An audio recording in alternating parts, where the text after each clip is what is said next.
Hello students, मैं उम्मीद करता हूं कि आप सब बहुत बढ़िया होंगे और आपकी political science PGT Himachal Pradesh की जो तैयारी है वो बहुत बढ़िया चल रही होगी। जैसे कि आपको पता है कि इससे पहले भी हमारी कुछ सेशंस हो चुकी हैं, हमारी कुछ क्लासेस हो चुकी हैं जिसमें हमने प्रीवियस ईयर जो हमारा पेपर था दैट इज़ ईयर 2024 में जो हमारा पॉलिटिकल साइंस पीजीटी का पेपर हिमाचल प्रदेश के अंदर कंडक्ट हुआ था उसको हमने डिस्कस किया था। हमारी फर्स्ट वीडियो के अंदर हमने फर्स्ट 20 क्वेश्चंस को डिस्कस किया था, सेकंड वीडियो में हमने 21 to 40 क्वेश्चंस को डिस्कस किया था और आज हमारी है थर्ड वीडियो जिसमें हम नेक्स्ट 20 क्वेश्चन को डिस्कस करने वाले हैं। आज की क्लास के अंदर हमें कुछ क्वेश्चंस जो हैं वो लोकल गवर्नमेंट के साथ रिलेटेड और you can say local governance के साथ रिलेटेड देखने को मिलेंगे। कुछ क्वेश्चंस आपको जो हमारा साइकोलॉजी वाला पोर्शन है वहाँ से भी देखने को मिलेंगे, आप बोल सकते हो। तो हम सारे ही डिस्कस करेंगे, पॉलिटिकल साइंस के क्वेश्चन है या फिर जो अदर हमारे पास 20 क्वेश्चंस आते हैं साइकोलॉजी वगैरह से, उसको भी एजुकेशनल साइकोलॉजी से उसको भी हम डिस्कस करेंगे, राइट। सो स्टार्ट करते हैं हमारे फर्स्ट क्वेश्चन के साथ। क्वेश्चन नंबर 41 से हमने स्टार्ट करना है, राइट। अगर कोई स्टूडेंट पहली बार इस क्लास को लगा रहा है और प्रीवियस क्लासेस को अटेंड नहीं किया है तो आपको निम्बस करियर टीचिंग पे वो सारी क्लासेस इससे पहले वाली मिल जाएंगी, तो उसको भी आपने अटेंड कर लेना है, राइट। तो स्टार्ट करते हैं हमारे क्वेश्चन नंबर 41 से। क्वेश्चन नंबर 41 ध्यान से देखो क्या पूछा जा रहा है। The responsibility for holding elections to the panchayati raj bodies lies with which of the following, मतलब पंचायतों के इलेक्शन करवाने की जिम्मेदारी किसके पास रहती है।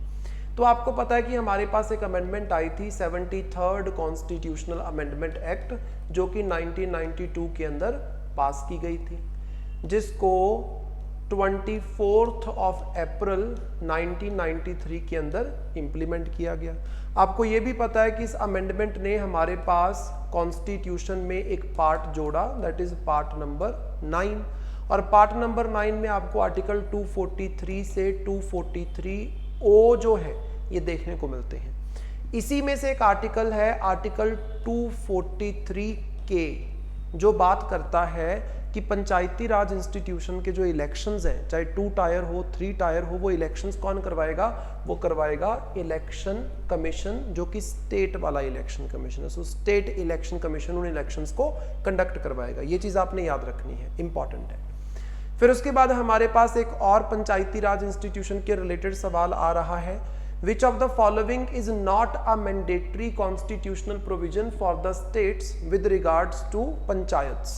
वो बोलते हैं स्टेट्स के लिए कौन सा मैंडेटरी प्रोविजन नहीं है। जैसे गौर करो, सबसे पहले creation of Panchayati Raj system, ये तो मैंडेटरी है, ये तो मैंडेटरी है।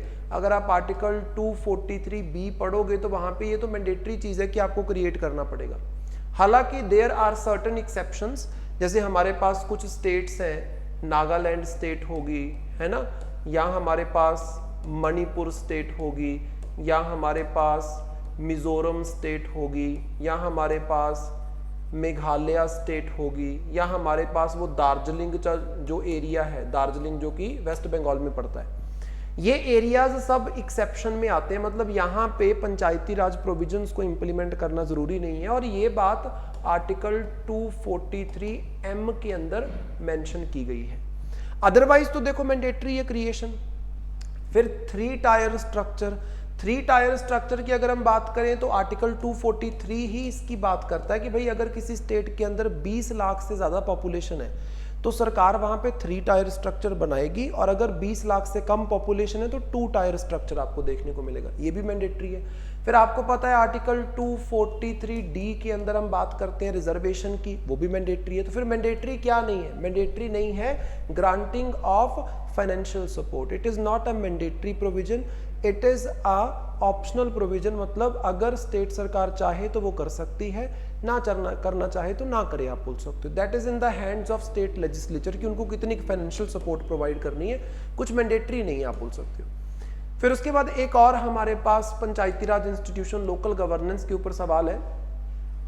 Which of the following is the journal body of people at the village level. तो हमारे पास एक आर्टिकल है आर्टिकल 243 जो कि बड़ी सारी डेफिनेशंस बताता है। उसी में डेफिनेशन बताई जाती है इस जर्नल बॉडी की, विच इज योर ग्राम सभा। ग्राम सभा क्या है, एक ग्राम पंचायत के एरिया के अंदर रहने वाले जितने भी वोटर्स हैं उनको हम क्या बोल देते हैं, ग्राम सभा बोल देते हैं, राइट। और इस ग्राम सभा की क्या पावर्स होंगी ये स्टेट लेजिस्लेचर डिसाइड करता है, और ये बात आर्टिकल 243A में दी गई है। इसकी जो डेफिनेशन है वो आपको आर्टिकल 243 के अंदर देखने को मिलेगी। So it is important.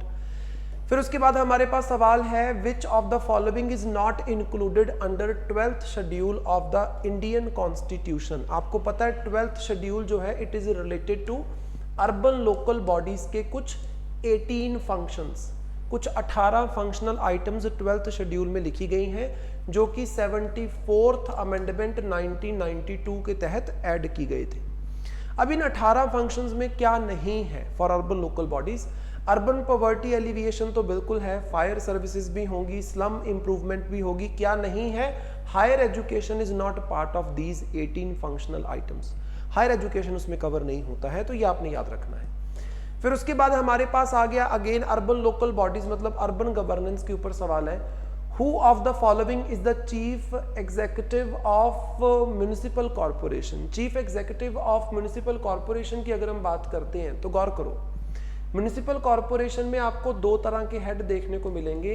एक तो आपको देखने को मिलता है पॉलिटिकल हेड, जिसको हम बोल देते हैं मोस्टली मेयर, जिसको क्या बोल देते हैं? मेयर बोल देते हैं। एक आपको एग्जीक्यूटिव हेड जो है वो देखने को मिलेगा। एग्जीक्यूटिव हेड की अगर हम बात करें तो ये कौन रहता है? ये रहता है एक IAS ऑफिसर, जो कि स्टेट सरकार के द्वारा अपॉइंट किया जाता है। किसके द्वारा अपॉइंट किया जाता है? स्टेट गवर्नमेंट के द्वारा अपॉइंट किया जाता है। इसको बोला जाता है म्युनिसिपल कमिश्नर। क्या बोला जाता है? Municipal commissioner. ये एक IAS ऑफिसर होगा, आप बोल सकते हो। जैसे मान लो कि आप किसी शहर की बात कर रहे हो और वो डिस्ट्रिक्ट सिटी है, तो वहाँ पे जो DC बैठा होता है, DM बैठा होता है, मोस्टली उनको ये रिस्पॉन्सिबिलिटी दी जाती है, आप बोल सकते हो। सो उसको म्युनिसिपल कमिश्नर बोला जाता है। म्युनिसिपल चेयरमैन तो म्युनिसिपल कॉर्पोरेशन में होता ही नहीं है, वहाँ पे मेयर होता है। म्युनिसिपल चेयरमैन म्युनिसिपल काउंसिल्स में, जो छोटी सिटीज में अर्बन बॉडीज होती हैं, वहाँ पे देखने को मिलता है। चीफ म्युनिसिपल ऑफिसर ये भी एक एग्जीक्यूटिव ऑफिसर है, लेकिन ये आपको म्युनिसिपल काउंसिल में मिलेगा, कॉर्पोरेशन में नहीं मिलेगा। और ऐसी तो कोई पोस्ट है ही नहीं हमारे पास, राइट। सो ये आपने याद रखना है। फिर आगे चलो, अगेन अर्बन गवर्नेंस के ऊपर हमारे पास एक सवाल आ रहा है। क्वेश्चन पूछा जा रहा है which of the following is not a source of fund, not a source of fund for the local bodies. Local bodies के पास पावर रहती है आर्टिकल 243X के तहत, 243X के तहत। खास तौर पे कौन सी local bodies? Urban local bodies. क्या करने की पावर रहती है? टैक्स इकट्ठा करने की। कैसा टैक्स? जैसे टोल टैक्स हो गया, या इनको ग्रांट भी मिलती है सरकार से, या इनकम टैक्स। क्या ये इकट्ठा कर सकते हैं? नहीं, इनकम टैक्स नहीं इकट्ठा कर सकते, दैट इज नॉट अलाउड। फिर और क्या हो सकता है? स्टैट्यूटरी ट्रांसफर्स हो जाते हैं। स्टैट्यूटरी ट्रांसफर का मतलब होता है कि स्टेट सरकार ने जो टैक्स के रूप में पैसा इकट्ठा किया है, स्टेट फाइनेंस कमीशन की रिकमेंडेशन के आधार पे स्टेट सरकार वो अलग अलग लोकल बॉडीज को बांटती है, उसको हम बोल देते हैं स्टैट्यूटरी ग्रांट्स या स्टैट्यूटरी ट्रांसफर्स। तो यहाँ पे हमारा आंसर C हो जाएगा। इनकम टैक्स उसका सोर्स नहीं है, क्योंकि इनकम टैक्स लगाने का पावर उनके पास नहीं होता है। Who of the following seeks to distinguish science from non-science in the realm of philosophy of science? तो गौर करो कौन सा वो पर्सन है। तो हमारे पास एक ऑस्ट्रियन ब्रिटिश स्कॉलर है, ऑस्ट्रियन ब्रिटिश स्कॉलर जिनका नाम है कार्ल पॉपर। कार्ल पॉपर के द्वारा एक बात बताई गई थी। इन्होंने एक कंसेप्ट की बात की, that is falsifiability. Falsifiability, falsifiability का मतलब क्या है? वो बोलते हैं कि साइंटिफिक कंसेप्ट क्या होगा जिसको आप एक्सपेरिमेंट करके गलत प्रूव कर सकते हो, रॉन्ग प्रूव किया जा सकता है। और नॉन साइंटिफिक या फिर सूडो साइंटिफिक कंसेप्ट क्या होगा जिसको तुम लैब में एक्सपेरिमेंट करके रॉन्ग प्रूव नहीं कर सकते, आप बोल सकते हो, राइट। उसको नॉन साइंटिफिक बोलेंगे। और जिसको रॉन्ग प्रूव किया जा सकता है, फॉल्स प्रूव किया जा सकता है, फॉल्सिफिकेशन हो सकती है, उसको हम साइंटिफिक बोलेंगे। So it was Karl Popper, आप बोल सकते हो। ये आपने याद रखना है। फिर उसके बाद हमारे पास एक और आइडिया आता है, the idea of civil. Actually इसको सिविक बोला जाता है, it is not civil, it is civic. Civic culture is associated with home of the following. तो ये सिविक कल्चर का जो आइडिया है ये किसके साथ रिलेटेड है? तो यहाँ पे हमारे पास एक अमेरिकन स्कॉलर आते हैं जिनका नाम है सिडनी वर्बा। उनके साथ ये आपको कंसेप्ट देखने को मिलेगा। इस कंसेप्ट की अगर हम बात करें तो यहाँ पे बोला जाता है कि भाई एक डेमोक्रेसी में आपको 3 तरह के कल्चर्स जो है वो देखने को मिल जाएंगे। एक तो हमारे पास देखने को मिलेगा आपको parochial culture, parochial political culture आप बोल सकते हो, राइट। पैरोकियल पॉलिटिकल कल्चर का मतलब होता है कि जो लोग हैं उनको ज़्यादा जानकारी है नहीं, या फिर जानकारी है पॉलिटिकल सिस्टम की तो लोकल लेवल पे है, जैसे ट्राइबल लेवल पे है ना, गांव के लेवल पे उतनी नॉलेज है, तो उनका कोई ज़्यादा पार्टिसिपेशन नहीं होता है पॉलिटिकल सिस्टम में, डेमोक्रेसी में। दूसरा वो बात करते हैं कि सब्जेक्ट पॉलिटिकल कल्चर, इसका मतलब होता है कि they have the knowledge, they have the awareness, but they are not actively participating, वो पैसिव पार्टिसिपेशन रखते हैं, एक्टिवली पार्टिसिपेट नहीं करते। तीसरा फिर वो बात करते हैं पार्टिसिपेट पॉलिटिकल कल्चर की, तो उसमें क्या होता है, लोगों को अच्छी खासी नॉलेज भी है डेमोक्रेसी के बारे में, पॉलिटिकल सिस्टम के बारे में, और उनका पार्टिसिपेशन भी एक्टिव रहता है। तो ये सारी बातें किसने की हैं, सिडनी वर्बा के द्वारा की गई हैं, तो ये हमारा आंसर हो जाएगा। फिर उसके बाद historical approach to study of comparative politics is pioneered by which of the following writers. तो हमारे पास एक स्कॉलर आते हैं जिनका नाम है sir Henry main. Sir Henry main के द्वारा हिस्टोरिकल अप्रोच का इस्तेमाल किया गया for the study of comparative politics. Historical approach में आपको पता है कि आप किसी भी कंसेप्ट या किसी भी इंस्टीट्यूशन के एवोल्यूशन के बारे में पढ़ते हो, उसकी हिस्ट्री क्या रही है उसके बारे में पढ़ते हो, आज वो जो भी है उसको समझने के लिए आप उसकी हिस्ट्री के ऊपर डिपेंडेंट रहते हो, आप बोल सकते हो। सो उस अप्रोच का इस्तेमाल सर हेनरी मेन के द्वारा किया गया था। फिर उसके बाद हमारे पास एक बड़ा इंपॉर्टेंट क्वेश्चन आ रहा है कंपैरेटिव पॉलिटिक्स इंटरनेशनल रिलेशन से, ये सवाल है the rise of modern state.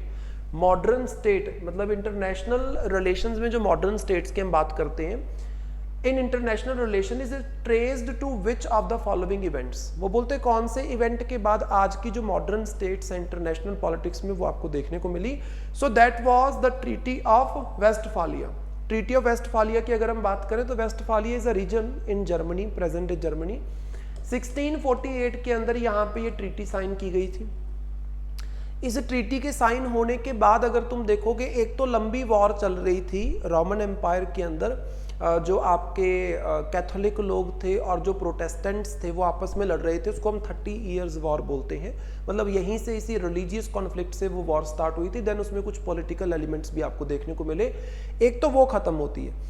एक 8 ईयर्स वॉर चल रही थी स्पेन एंड डच के बीच में, आप बोल सकते हो, वो भी खत्म होती है। दोनों बड़ी वॉर्स खत्म होती हैं with the treaty of Westphalia. और कई आपके पास मतलब जो कंट्रीज हैं वो भी उभरती हैं, जैसे फॉर एग्जांपल आज का जो हम स्विस कॉन्फेडरेशन की बात करते हैं, जो आज का स्विट्जरलैंड कंट्री है, वो इसी में लीगली रिकॉग्नाइज हुआ था, आप बोल सकते for the first time. So it is treaty of Westphalia of 1648।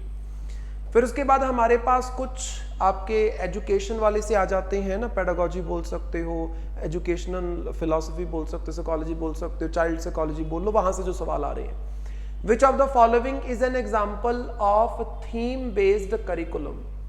Theme based curriculum किसको बोला जाता है? देखो, जिसका नाम ही थीम बेस्ड करिकुलम है तो मतलब वहां पे तुम किसी पर्टिकुलर इशू को डिस्कस कर रहे हो, रियल लाइफ की जो कुछ प्रॉब्लम्स है उन इश्यूज को तुम पढ़ते हो, कॉम्प्रिहेंसिवली उसकी स्टडी करते हो, तो ऑब्वियसली इसको हम क्या बोलेंगे? It is engaging with a complex problem और सिनेरियो। सो किसी पर्टिकुलर थीम के ऊपर तुम कॉम्प्रिहेंसिव स्टडी करोगे, कंप्लीट एंगेजमेंट आपको देखने को मिलेगी। सो आंसर हमारा डी हो जाएगा। फिर यहाँ पे एक बड़ा इंटरेस्टिंग सा सवाल पूछा गया, that is which philosophy developed the monitorial system in classroom. Monitorial system का मतलब है कि जैसे मान लो तुम्हारा जो टीचर है, वो टीचर इंफॉर्मेशन डिलीवर करेगा किसको? क्लास के मॉनिटर को। मॉनिटर फर्दर अदर स्टूडेंट्स को, आप बोल सकते हो, वो इंफॉर्मेशन डिलीवर कर देगा। सो ये कहाँ से लिया गया है? इसको मद्रास सिस्टम भी बोला जाता है। ये लिया गया है आपका कहाँ से? इस्लाम का जो ट्रेडिशनल एजुकेशन सिस्टम है वहाँ से लिया गया, आप बोल सकते हो, है ना। वो जो टॉप डाउन अप्रोच होती है आपकी, है ना, तो उससे एक तरीके से ये आपका इन्फ्लुएंस्ड है, monitorial system of education classroom. तो ये आपने याद रखना है, इस्लाम से ये लिया गया है। फिर उसके बाद schools are basically social institutions because, देखो सोशल इंस्टीट्यूशन क्या होता है पहले ये समझो। सोशल इंस्टीट्यूशंस वो संस्थाएं हैं जो कि समाज ने अपनी ज़रूरतों को पूरा करने के लिए बनाई हैं। स्कूल्स को ये सोशल इंस्टीट्यूशन बोल रहे हैं बिकॉज क्योंकि समाज की एक ज़रूरत है एजुकेशन, और एजुकेशन को मेक श्योर करने के लिए स्कूल्स बनाए गए हैं। So obviously they are established by the society, that is why they are called as social institutions. So social institutions are those institutions which are established by the society to meet particular needs of the society like education, right. फिर उसके बाद which philosophy believes in the duality of existence, that is prakriti and soul. तो मतलब duality के concept की आप बात कर रहे हो। बुद्धिज्म में अगर तुम देखोगे वहां पे एक मानव को, एक इंसान को इंपॉर्टेंस दी जाती है, किसी सुप्रीम सोल की तो बात ही नहीं होती। ड्यूअलिटी में क्या होगा, एक सुप्रीम सोल प्रकृति होगी और एक आपके पास पुरुषा होगा, दैट इज योर एक इंडिविजुअल की सोल आप बोल सकते हो। तो दो अलग अलग एग्जिस्ट कर रहे होंगे ड्यूअलिटी के अंदर। बुद्धिज्म में ऐसा नहीं है। फिर वेदांता में अगर तुम देखोगे वहां पे तो ड्यूअलिटी की बात ही नहीं होती, उन दोनों को एक ही माना जाता है आप बोल सकते हो। तो हमारे पास एक फिलॉसफी है, ancient philosophy called as Samkhya, और you can say Samkhya, M भी आप यूज कर सकते हो, सामख्या। इसमें ड्यूअलिटी की बात की जाती है, राइट। इसमें प्रकृति और सोल को अलग माना जाता है आप बोल सकते हो। जैनिज्म के अंदर जीव अजीव की बात होती है, लेकिन ऐसा कोई फिलॉसफी नहीं दिया गया आप बोल सकते हो, राइट। तो आंसर हमारा हो जाएगा सी। फिर उसके बाद अगला क्वेश्चन देखो, विच of the following is not the purpose of educational philosophy. Educational philosophy की अगर हम बात करें, इसका इसमें से कौन सा पर्पस नहीं है। तो गौर करो, जो एजुकेशनल फिलॉसफी है, खास तौर पे मॉडर्न एजुकेशनल फिलॉसफी की अगर हम बात करते हैं, they talk about the autonomy of the student, they talk about the autonomy of the student. वो हमेशा बोलते हैं कि टीचर का स्टूडेंट के ऊपर बहुत ज्यादा कंट्रोल नहीं होना चाहिए, स्टूडेंट के एज एन इंडिविजुअल उसको प्रोटेक्ट किया जाता है आप बोल सकते हो। तो एक ऑटोनोमस स्टूडेंट, ऑटोमिक स्टूडेंट की बात की जाती है। तो गौर करो, यहाँ पे आपके पास एक स्टेटमेंट दिया गया है that to increase the teachers love of and control over the students. मैंने क्या बोला, स्टूडेंट्स को फ्री रखना है, ऑटोनोमस रखना है फ्रॉम द टीचर्स कंट्रोल, और यहाँ पे उल्टा बोला जा रहा है। सो it is not the purpose of educational philosophy. फिर उसके बाद क्वेश्चन नंबर 56 देखो, integral education is a concept given by, integral yoga की भी हमने बात की थी, it is a concept given by Shri Aurobindo. Shri Aurobindo की अगर हम बात करते हैं तो उनके द्वारा बोला जाता है कि भाई एजुकेशन में आपके 5 मेजर पिलर्स जो हैं वो देखने को मिलेंगे। 5 तरह की एजुकेशन की बात की जाती है। यहाँ पे फिजिकल एजुकेशन की बात की जाती है, राइट। यहाँ पे साइकिक एजुकेशन की बात की जाती है, यहाँ पे आपके स्पिरिचुअल एजुकेशन की बात की जाती है, राइट। यहाँ पे आपके मेंटल एजुकेशन की बात की जाती है, ये आपने याद रखना है। मेंटल के बाद यहाँ पे हमारे वाइटल एजुकेशन की बात की जाती है। सो अगर तुम देखोगे फिजिकल एजुकेशन में, तो आई होप आप समझ पा रहे हो। साइकिक में क्या होता है कि आपकी जो कैपेसिटी है उसको बिल्डअप करना है ना, क्षमता जो है उसको आपने बिल्डअप करना है, दिमागी जो क्षमता है। स्पिरिचुअल में आप डिवाइन जो कॉन्शियसनेस है उसको अचीव करोगे। मेंटल में अपनी एबिलिटीज को बढ़ाओगे आप बोल सकते हो। और वाइटल में क्या होगा, आप कैरेक्टर को, अपनी मोरालिटी को, इन सब चीज़ों के ऊपर काम करोगे, एज सिंपल एज दैट। सो औरबिंदो के द्वारा ये जो कंसेप्ट है ये दिया गया। फिर उसके बाद which of the following is not an aim of education according to Jain philosophy. एक चीज़ हमेशा याद रखो, जैन फिलॉसफी में त्रिरत्नांश की बात की जाती है, मतलब 3 इंपॉर्टेंट पिलर्स हैं। एक है राइट नॉलेज, एक है राइट फेथ और एक है right conduct. It is not pillar of the Jain philosophy. So automatically education में भी, जैन एजुकेशन में इसकी बात नहीं होगी।